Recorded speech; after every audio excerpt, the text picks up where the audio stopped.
Bonjour et bienvenue. Aujourd'hui, on va plonger dans un univers assez particulier, celui d'un roman policier qui se passe dans le futur, en 2061.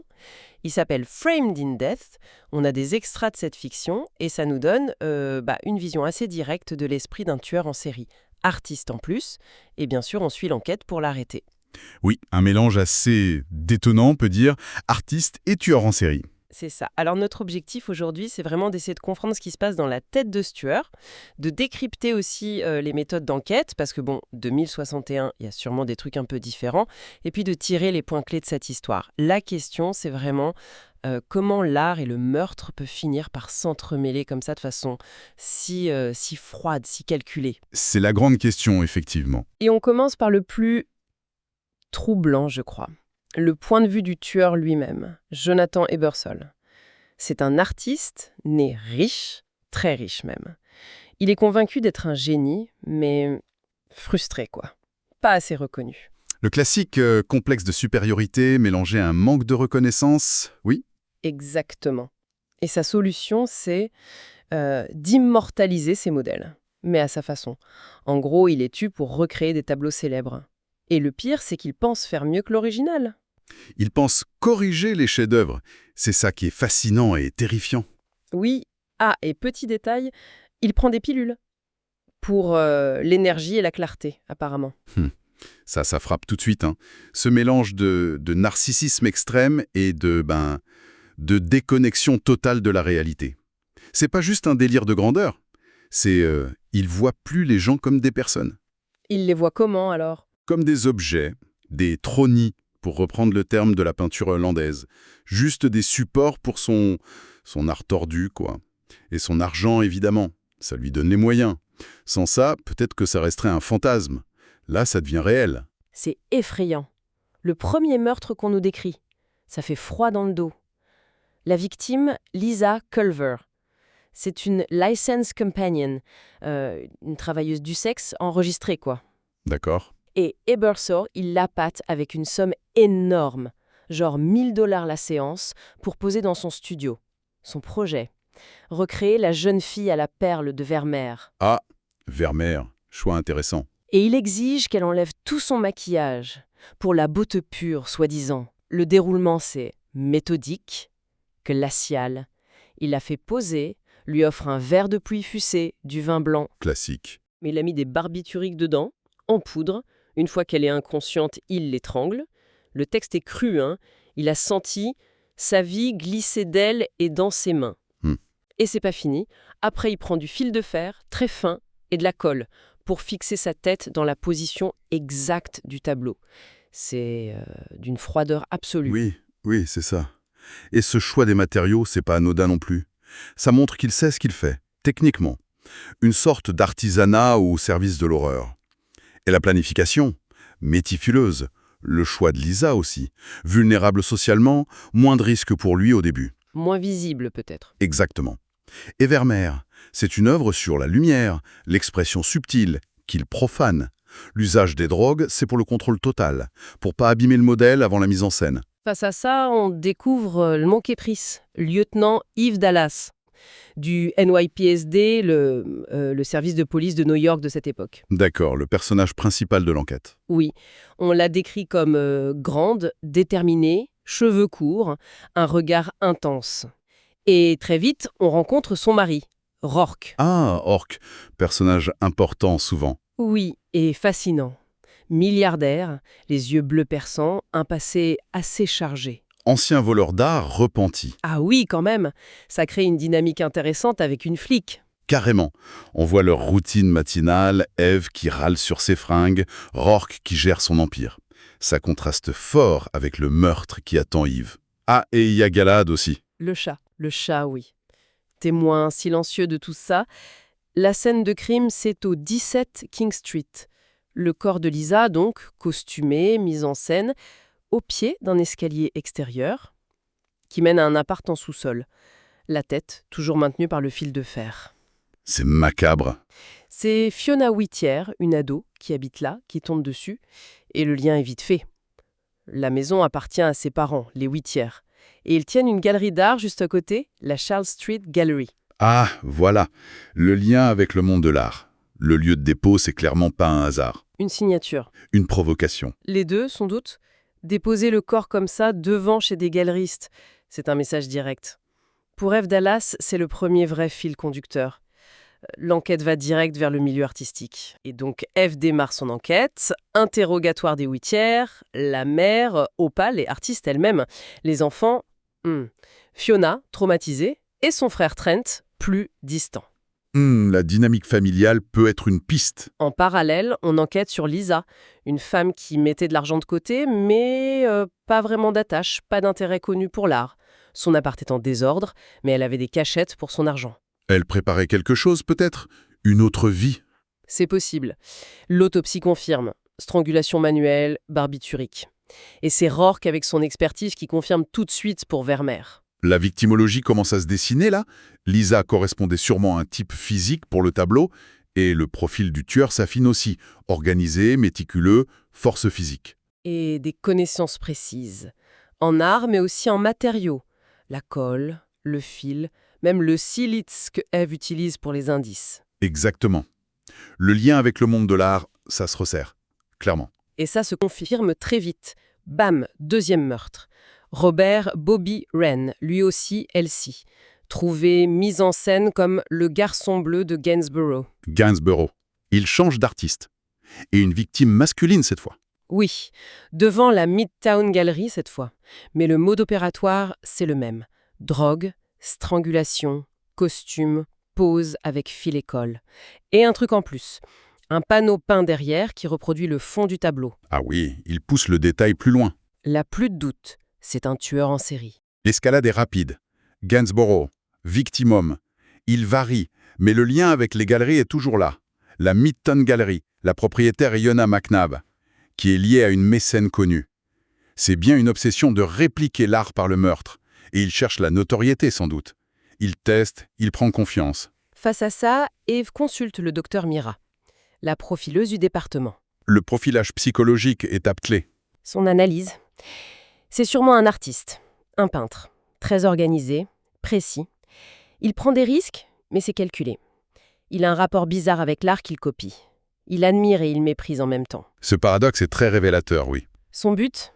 L'immortalité, la notoriété. Les victimes, c'est juste des mannequins pour lui. Mira pense qu'il a prévu d'autres meurtres et qu'il travaille seul, dans un endroit dédié. Ce profil souligne bien le narcissisme pathologique, admiré au point de copier méticuleusement et méprisé au point de vouloir corriger par le meurtre. C'est là la clé. La quête de reconnaissance qui dépasse tout et l'objectification totale des victimes. Mira a raison d'évoquer une possible fin suicidaire, mais seulement après avoir été reconnue. Pendant ce temps, sur le terrain, ça n'arrête pas. Eve et son équipe interrogent plein d'artistes. Des peintres, certains avec des réputations difficiles avec leurs modèles. On vérifie les alibis, les caractères. On cherche la personnalité qui colle au profil. Et en parallèle, ils parlent aux collègues LC des victimes. Et là, enfant, une description du suspect. Bon, c'est flou, mince, bien habillé, peut-être cheveux longs, bruns. Mieux que rien, chaque détail compte. Et ça confirme sa méthode. Il paie cher, très cher, pour attirer et isoler ses victimes. Ces témoignages sont cruciaux. Même une description vague, ça oriente. Et ça confirme l'utilisation de l'argent comme outil de manipulation. C'est un travail de fourmi, mais ça resserre l'étau petit à petit. Et puis arrivent les indices matériels. Et là, ça change tout. D'abord, les costumes des victimes. Analysés de près, c'est incroyable. La qualité, c'est ça. Exceptionnel. Soit satin, des teintures hyper rares, de la dentelle irlandaise faite à la main, c'est du sur-mesure de luxe, très cher. D'accord. Donc ça pointe vers quelqu'un avec beaucoup de moyens. Et des goûts précis. Tout à fait. Ensuite, près de la troisième victime, Janet Withers, mise en scène en autoportrait de Vigie Lebrun. Encore une artiste femme, française. On trouve des pinceaux, très spécifiques. Poil de porc, virole en plume naturelle, origine française. Très technique ça. Pas le genre de pinceau qu'on trouve partout. Non. Et le détail. Presque bizarre. Un bout de fromage, du salès, français aussi, abandonné là. Un fromage à abandonner sur une scène de crime. Oui, et cette victime-là, elle est déposée devant chez Nathalie Hornsby. Son mari, Carter, dirige la Morgenstern Gallery. Encore une galerie. Là, On tient quelque chose de solide. Ces détails sont... Waouh! Ça crie pas juste artiste, mais artiste riche, connaisseur, avec des fournisseurs internationaux. Le coût doit être exorbitant. Ça réduit drastiquement le nombre de suspects potentiels. Et c'est insistant sur la France. Le vin au début, Vigée-Lebrun, les pinceaux, le fromage. Ça devient une piste très sérieuse. Et toujours ce lien avec les galeries. Obsédant. À partir de là, tout s'accélère. L'équipe recoupe tout, on cherche les artistes qui se sont fait refouler récemment par les galeries, et une galeriste, Brendita Klein, se souvient d'un type. Arrogant, fils à maman, qui se vantait. Ça colle au profil narcissique. Il cherche aussi des véhicules, des gros SUV de luxe, peut-être de société. Et la piste internationale se confirme. Une navette du Harper Group, une grosse boîte, a fait des voyages qui correspondent aux achats des matériaux rares. Paris pour les pinceaux, par exemple. Il trace les achats. Exactement. Les achats sont confirmés. Ils croisent ça avec des initiales, JH, qu'ils avaient les registres des sociétés, et un nom sort, Jonathan Harper Edersol. Le fils d'eux. Probablement lié au Harper Group, oui. Et les portraits robots, faits grâce au témoignage du galériste Morgan Stern et de son assistant, correspondent à sa photo. Bingo. L'arrestation est prête. Surveillance de sa maison, une résidence de luxe à Tribeca, qui appartient au Harper Group. Ils attendent le bon moment. Quand il ramène sa prochaine victime, Aaron Pine, un autre LC. Ils doivent agir vite. La technologie joue son rôle. Rourke, à distance, neutralise toute la sécurité. Caméras, alarmes, verrous. Tout. Plusieurs équipes de police encerclent discrètement. Intervention coordonnée. Eve, son équipière Peabody, et Rourke entrent. Il le trouve dans son studio, en plein travail. Aaron Pine est là, déjà en costume. Il pose, sans le savoir, pour une réplique du pape Innocent X de Velázquez. Velázquez. Encore un maître. Ils l'ont eu juste à temps. La confrontation est brève. Ebersol essaye d'utiliser Aaron comme bouclier. Il a un couteau à palette. Mais Eve le neutralise net. Un coup de pied. C'est fini. Rapide et efficace. Et lui, sa seule préoccupation, c'est son art. J'en ai fait des icônes, il dit. Il découvre d'autres costumes, déjà prêts pour les suivants. L'arrogance jusqu'au bout. Ce sentiment d'invulnérabilité. Mais l'enquête a été plus forte. Profilage, science, témoignage, technologie. Tout s'est combiné. Et sauver la dernière victime, c'est essentiel. En interrogatoire, au début, Ebersol est pareil. Arrogant. Sûr que sa mère, Phoebe Harper, va tout arranger avec les avocats. Maman s'occupe toujours de tout, il répète. Ah, la mère. Souvent un élément clé dans ce genre de profil. C'est là qu'Eve change de tactique. Elle attaque son art, son ego. Elle lui dit « Ton art, c'est de la merde ». Ouf. Direct dans le point sensible. Et ça marche. Il craque. Il avoue tout. Ses motivations tordues, son devoir envers l'art, son droit de prendre ce qu'il veut, sa conviction de rendre les victimes immortelles. Aucun remords. Rien. Le narcissisme pathologique dans toute sa splendeur. Et le rôle de la mère, Phoebe Harper, il est énorme. Dès que Jonathan est libéré sous caution, une caution folle, elle organise son évasion. Direction le Venezuela, pas d'extradition.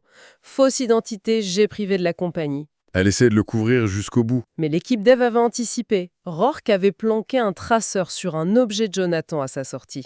Ils suivent tout, le plan échoue et Phoebe est arrêtée. Complicité, tentative d'évasion. Les aveux, l'implication de la mère, ça confirme tout le profil. Un narcissisme nourri par un sentiment de toute puissance, sûrement encouragé par cette mère qui a toujours tout effacé derrière lui. C'est glaçant de voir comment l'argent peut non seulement faciliter le crime, mais aussi essayer de le soustraire à la justice. Heureusement, là, ça a échoué. Donc, pour résumer un peu cette exploration, on a vu un esprit criminel où l'art devient une excuse pour l'horreur. Un parcours meurtrier rendu possible par l'argent et un ego démesuré.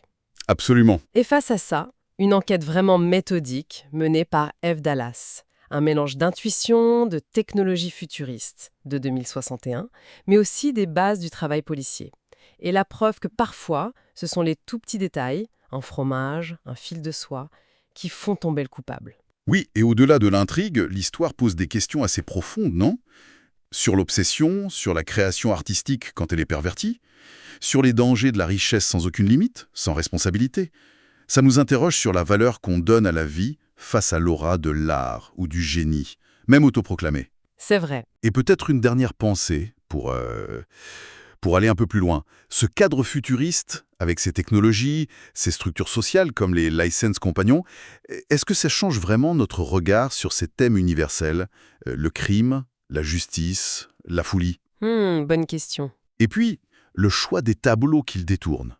Vermeer, Gainsborough, Vigée-Lebrun, Velázquez, qu'est-ce que ça nous dit au fond sur sa vision à lui de l'histoire de l'art et sur l'image qu'il avait de lui-même?